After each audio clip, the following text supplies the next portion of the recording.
El siguiente segmento tiene contenido o opinión.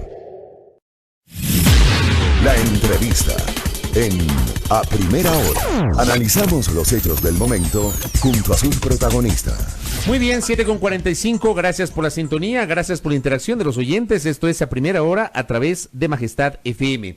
Ayer en este espacio de noticias nos visitó la abogada Dora Ordóñez, secretaria nacional anticorrupción, para sustentar su pedido ante la Fiscalía de Investigación respecto de la gestión de la entonces ministra de Inclusión Económica y Social, Doris Solís, y su participación en una decisión adoptada por el Instituto de Economía Popular y Solidaria en ese momento de adquirir bienes que pertenecieron en su momento a la cooperativa Coopera, que fue cerrada.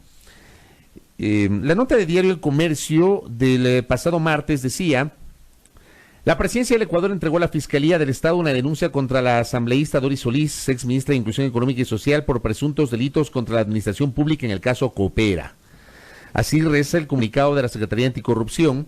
El 31 de octubre, la secretaria Anticorrupción, Dori Ordóñez, entregó la información recabada a la Fiscalía General del Estado sobre la compra del negocio productivo y bienes muebles e inmuebles de la extinta cooperativa de ahorros Coopera, realizada por el Instituto de Economía Popular y Solidaria y autorizada por la ex ministra de Estado, por $10.2 millones aproximadamente.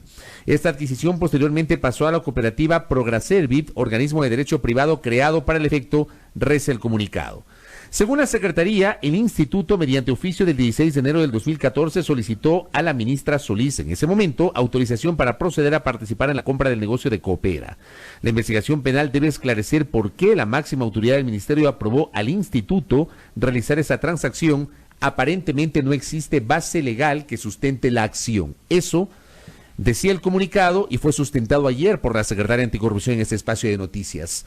En el legítimo derecho a la réplica, y porque claro, nuestro público obviamente debe escuchar la otra versión de aquella noticia que ayer fue sustentada en este espacio por la secretaria Anticorrupción, recibimos a la ex ministra de Inclusión Económica y Social, Doris Solís, actual asambleísta además. ¿Cómo le va, legisladora? Bienvenida. ¿Cómo está, Fabricio, Alexis? Un gusto estar acá con ustedes.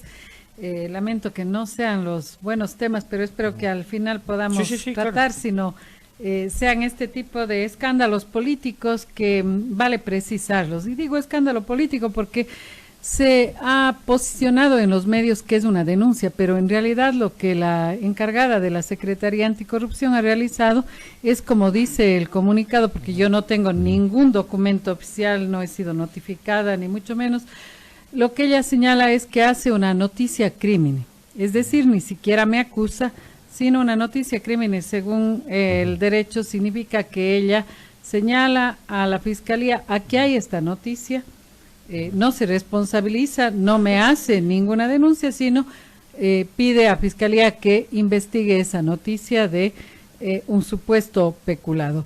Y debemos empezar señalando que yo fui ministra del MIES, Fabricio y Alexis, desde abril del 2012. Un año después, pongo énfasis, de que se promulgue esta ley, la Ley de Economía Popular y Solidaria, que le quitó competencias al MIES de control de las cooperativas y las dio a la Superintendencia de Economía Popular y Solidaria, que se crea, y su primer director es el doctor Hugo Jacome. Es decir, primero me acusaron durante bastante tiempo, en una clara actitud de persecución política, de que yo era la responsable de la quiebra de Coopera. Esto se ha sabido más en mi provincia que acá. Acusación absolutamente falsa, que incluso fue denunciada por algunos ciudadanos mal informados, digamos, en su tiempo, y fue archivada por la Corte Nacional de Justicia en el 2017, que yo tuviera alguna negligencia, porque yo entro un año después que el MIES ya no tiene competencia sobre las cooperativas. ¿Coopera era una entidad financiera manejada por privados? Por supuesto, Coopera era una gran cooperativa de la SOAI que llegó a tener más de 100,000 socios. Fue considerada en su tiempo como un modelo de gestión. Una de las más grandes. Una de las más grandes, así es. Fue incluso condecorada por la Cámara de Comercio local, por Paul Granda cuando fue alcalde, porque era o se venía como un modelo exitoso que articulaba la parte financiera de ahorro y crédito, miles de depositantes que confiaban en esta cooperativa. Yo no he sido ni siquiera socia por lo demás, pero también tenía el brazo productivo, es decir, granjas, fondas para expendio de productos agropecuarios. En ese tiempo la ley anterior sí les permitía, hoy la cooperativa tiene que ser de un solo objeto. Y ahí quiero recalcar esta pregunta que me hace Alexis, porque las cooperativas no son de derecho privado, las cooperativas son entidades de la economía popular y solidaria. Entonces me parece que no se lee ni siquiera la Constitución, se me acusa de haber dado recursos a un ente privado.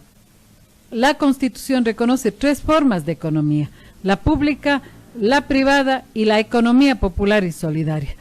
Es muy diferente una empresa privada que sí tiene objetivos de lucro que una cooperativa que tiene objetivos sociales y solidarios. Así está catalogado el sector de las cooperativas, de las comunidades y asociaciones en la Constitución. Entonces ahí hay una primera confusión que se hace, no sé, me parece con mala fe para decir destinó recursos a una empresa privada. ¿Eso no, nunca hubo? ¿Esa transferencia de supuestos $10 millones nunca se dio o sí? Por supuesto que no, y paso a explicar por qué supuestamente me acusan de supuesto peculado.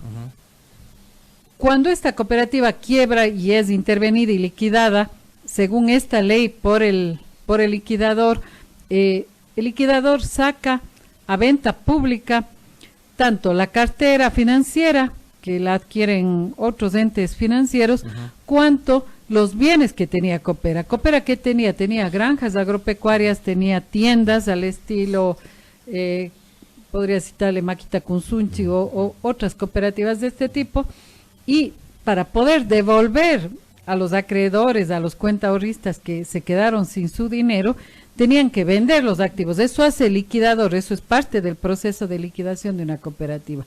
Locales, bienes muebles, inmuebles. Eso saca a concurso público el liquidador, el doctor Aguilar, liquidador nombrado por la superintendencia. ¿Y qué es lo que yo hago? Este hecho que les he traído. Una resolución en que autorizo al IEPS que pueda participar, dice exactamente que pueda participar en el concurso de precios convocado por el liquidador de Coopera. ¿Y por qué hago yo esto? Porque había justamente mucha presión de los ciudadanos de recuperar sus haberes, la gente que tenía ahorros en Coopera y que se quedó de pronto sin sus ahorros. Entonces, lamentablemente en la quiebra de Coopera hay un hueco financiero por la malversación de fondos, por el mal manejo de sus administradores, que no se podía cubrir, y el liquidador lo que quería es cubrir vendiendo los bienes. Para poder devolver las acreencias a los socios. Así es, eso es totalmente legal, está amparado en y regulado en esta ley y por la Superintendencia de Economía Popular y Solidaria. A ver, ¿es legal entonces, si hay base legal para que el Instituto de Economía Popular y Solidaria haya adquirido bienes que salieron a remate y que pertenecieron a la cooperativa de ahorro y crédito Coopera? ¿Hay base legal para eso? Así es, y es esta ley que le da esas competencias al Instituto de Economía Popular y Solidaria, sobre la base de adquirir esas granjas y esos bienes que hace posteriormente el Instituto de Economía Popular y Solidaria. Les da en comodato, digamos así, en coadministración a la cooperativa que forman los productores arruinados por la quiebra de Coopera. El Estado tiene miles de comodatos, el Estado local, los municipios, el Estado central, comodatos a diferentes instituciones. Ni se diga el IEPS, cuya razón de ser es fomentar la economía popular y solidaria y los apoyos. Yo he tenido el cuidado de solicitar información para conocer cuántos apoyos ha dado el IEPS de este tipo a organizaciones. Y el instituto me ha enviado una lista de 173 apoyos que da como capital semilla, bienes productivos, capital de riesgo, porque esa es su razón de ser. No solo no le está prohibido, para eso existe el IEPS, para apoyar los emprendimientos de economía popular y solidaria. ¿Cómo les apoya? Les apoya con bienes productivos, con capital semilla, con dinero, con maquinaria, con capital de riesgo, etcétera. De modo que no es el único caso en que el IEPS ha apoyado de esta manera. 173 convenios tiene este instituto con apoyo a las diferentes entidades. Y lo que yo hago es esto, firmar la autorización para que el IEPS participe en el concurso público. El resto de acciones, la compra de esos bienes, el comodato, etcétera, los realiza ya el IEPS, que tiene su propia personería jurídica, su propio responsable legal. Y termino con esta idea. ¿Qué es peculado? Peculado hubiera sido que yo desvíe fondos para mi beneficio o beneficio particular de terceros, pero esos bienes comprados están ahí, siempre han sido del Estado, no han sido regalados, no han sido desviados, no, yo no he tocado un centavo, además, porque yo la parte operativa, yo lo que hago es autorizar que participen en el concurso. Dígame usted y dígame la ciudadanía, ¿dónde está el peculado? ¿Dónde está el beneficio propio mío o de terceros particulares? Usted no se llevó la plata, digámoslo así, morochamente. Usted no se llevó la plata. No solo no me llevé, no he visto la plata, porque yo autorizo al IEPS que participe en el concurso. ¿Por qué? Porque el IEPS es adscrito al MIES. ¿Y este proceso fue en su momento auditado quizás por Contraloría o no? Buena pregunta. Acaba de ser auditado por la Contraloría, no se han emitido glosas hasta donde conozco, recién leyeron el informe de resultados. ¿Por la Contraloría de Celio o por la Contraloría anterior? Bueno, la Contraloría de actual, pues. Ya. Y entonces, si no hay ninguna observación en el informe de la Contraloría, ¿cómo es que surge esta denuncia? ¿Por qué surge esta denuncia? Bueno, ahí está, y esa es una muy buena pregunta. Yo me he preguntado cómo es posible que si Coopera existió desde el año 2003, nunca se ha mencionado a los ministros de Bienestar Social antes y del MIES después, que sí tuvieron la tarea de controlar las cooperativas. Claro, Ustedes han oído en ese tiempo los ministerios que se mencione. En ese tiempo el Ministerio de Bienestar sí Social tenían controlaba las competencias. cooperativas. Ya, y cuando yo entro ya no. Y sin embargo yo soy el foco de este ataque mediático y demás. Pero por ejemplo la secretaria anticorrupción decía, es verdad, que con la vigencia de la ley y la creación de la superintendencia pasó a controlar la superintendencia de las cooperativas, pero hubo un plazo de transición. No sé si dentro de ese plazo de transición usted seguía siendo, o el ministerio a su cargo seguía siendo en esa transición el ente controlador de las cooperativas, mientras se instrumentalizaba la Superintendencia de Economía Popular y Solidaria. Sí, ese es un plazo muy corto. Yo entro en el mes a finales de abril.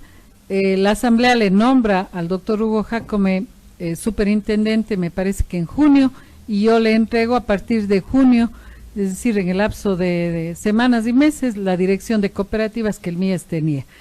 Pero lo que hubiera sido bueno que ustedes puedan preguntarle, y habría que preguntarle a la ingeniera Ordóñez, es por qué no se refieren a los ministros y ministras anteriores, simplemente porque no son el blanco político. Ellos sí tuvieron muchísimos años la responsabilidad del control de las cooperativas. Usted es un objetivo político, está diciendo en este momento, por supuesto porque ostenta el cargo de asambleísta. No, porque todos los líderes de la Revolución Ciudadana están siendo perseguidos con cualquier pretexto, violando el debido proceso, violando la presunción de inocencia, violando nuestros derechos. Vea, esta semana está preso el director de nuestro movimiento, Virgilio Hernández, pese a haberse presentado voluntariamente a colaborar con la justicia. Se está haciendo un abuso absoluto, arbitrario, condenado por la CIDH, condenado por los organismos internacionales de la prisión preventiva. Está preso Virgilio, está presa la prefecta de esta provincia para investigaciones, en un proceso totalmente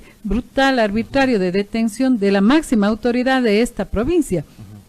Han tenido que buscar protección otros compañeros asambleístas, otros altos dirigentes han tenido que salir del país porque no hay garantías de protección de sus derechos. Entonces, realmente es claro el sesgo político, la persecución y obviamente en este caso, digamos, esta resolución a mí no me hace que sea responsable de peculado, ni mucho menos. Yo no manejo el dinero.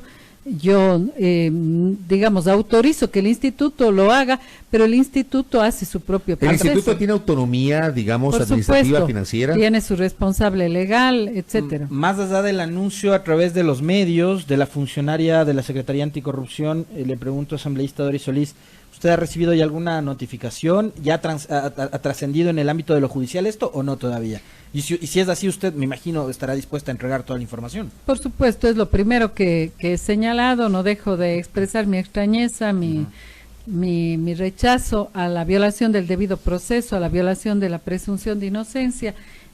Toda la semana he tenido dedicación de páginas enteras de cierta prensa, de atención de radios, etcétera.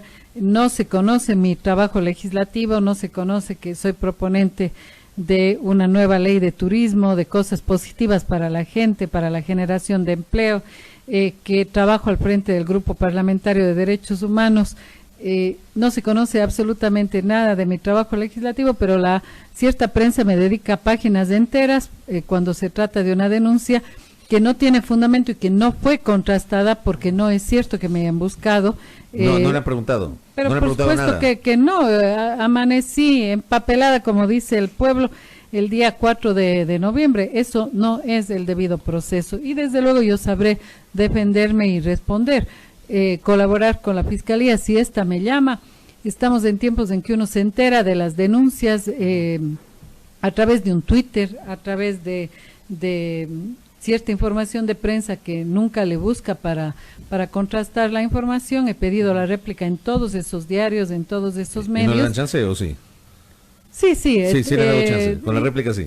Con la réplica sí, pero el daño moral, Fabricio y Alexis, Sí, de acuerdo. al final las personas no, la gran mayoría no se ponen a ver la Hay mucha parte gente que se queda técnica, solo con el titular. simplemente se queda con el titular y luego cuando pueda demostrar mi inocencia, cuando pueda demostrar que esto no es peculado el haber autorizado, esto es un acto administrativo y el Código Administrativo parte de presumir la buena fe. Esto se hizo para que se pueda pagar a las personas que quedaron, digamos, quebradas o perjudicadas con la quiebra y el mal manejo de Coopera.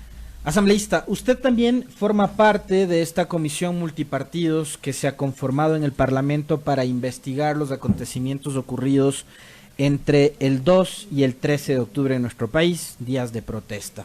Ayer la ministra de Gobierno, María Paula Romo, estuvo presente en la comisión y dijo, ella insiste, es la tesis que maneja el gobierno, que hubo un intento de derrocar al régimen de Moreno y que el 12 de octubre, sábado, era el momento en que estaban esperando las organizaciones y movimientos políticos para dar el golpe de Estado.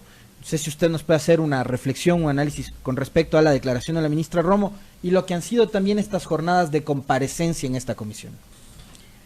Sí, efectivamente, Alexis, soy parte de esta comisión multipartidista por la bancada de la Revolución Ciudadana. Estamos trabajando ya 2 semanas. Hemos recibido decenas de comparecencias. Creo que la tendencia y la gran mayoría de testimonios demuestran las siguientes conclusiones. Básicamente, la generación y la mayor violencia vino de medidas económicas inconsultas, inoportunas, no transparentes, que son producto de una carta de intención con el Fondo Monetario que ni siquiera la conoce la Asamblea, peor la ciudadanía, y que obedece a un esquema neoliberal donde lo que se quiere es favorecer grandes grupos económicos en perjuicio de los derechos de las grandes mayorías. Ese es el esquema que está atrás.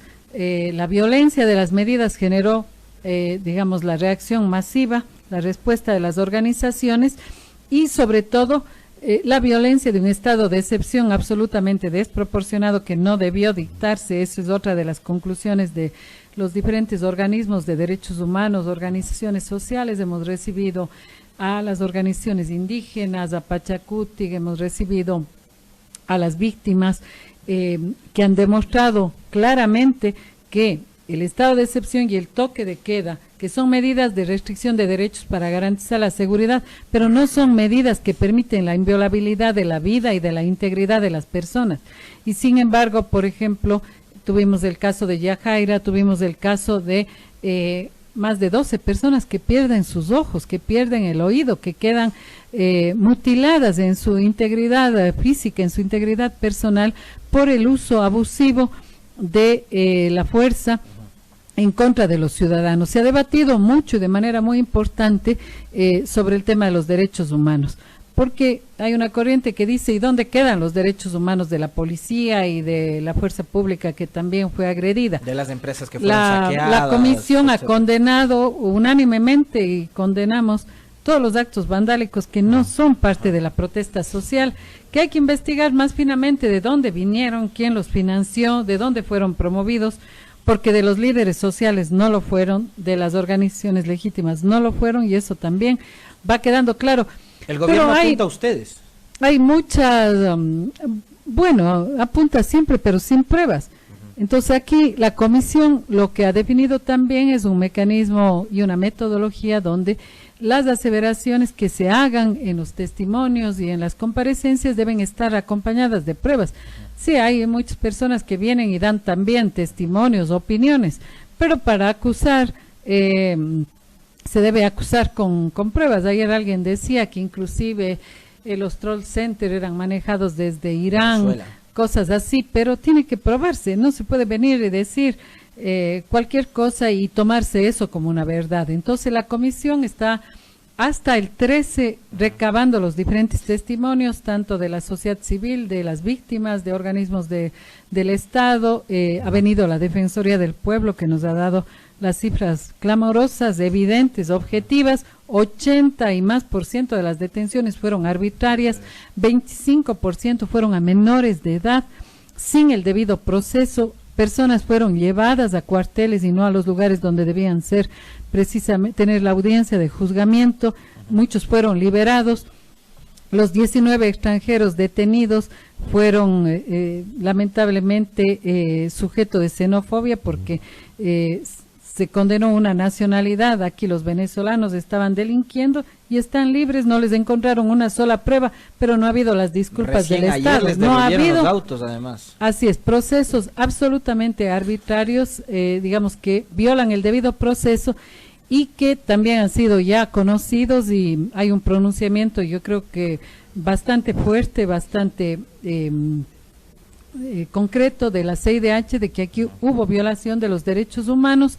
Entonces la comisión trabajará hasta, me parece que es hasta el 23 de noviembre que tenemos el plazo de un mes para presentar un informe, y seremos lo más objetivos, digamos, y recogiendo todo aquello que con seriedad y con pruebas se haya planteado. El día de hoy comparecen mis compañeras a través de medios telemáticos, las compañeras asambleístas que están refugiadas en la Embajada de México para dar su testimonio de su versión. Y así continuaremos en comparecencias, me parece que hasta el próximo miércoles, a partir de lo cual entraremos a procesar toda la información que tenemos. Un periodista muy influyente en redes sociales dijo, me parece que la noche del martes, en su cuenta de Twitter, que el correísmo tenía listo un manifiesto para tomarse por asalto el poder el sábado 12 de octubre y dar paso a una constituyente.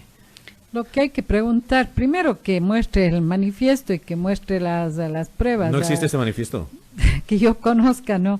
Y de ninguna manera. Nosotros, la única gestión que sí hicimos permanentemente durante los días del paro, y pueden ustedes preguntarle al presidente de la Asamblea, es pedirle que sesione y estar en Quito los que podíamos estar, porque muchos ya salieron antes. Recuerdo incluso que el día jueves 2, me parece, cuando se cerró el pleno, ya habíamos exigido, ya estaba el paro vigente, habíamos exigido que la Asamblea tome cartas en el asunto y pedirle, ese fue nuestro pronunciamiento en la reunión de bancadas en la que incluso yo pude participar con Juan Cristóbal Lloret, pedir que la Asamblea levante la voz para que se suspenda el decreto 883, se debata de mejor manera con la sociedad las medidas económicas, se escucha a los sectores y evitar el caos y la convulsión política y social que tuvimos. Correcto. Entonces, también solo para la teoría del golpe de Estado, que no tiene ningún sustento, hay que preguntarse cómo es que en cuanto se deroga el decreto 883, que era el objetivo de transportistas, de CONAIE, de todo el país entra a recuperar la tranquilidad y la paz. No, hay tal golpe de Estado, y es lo que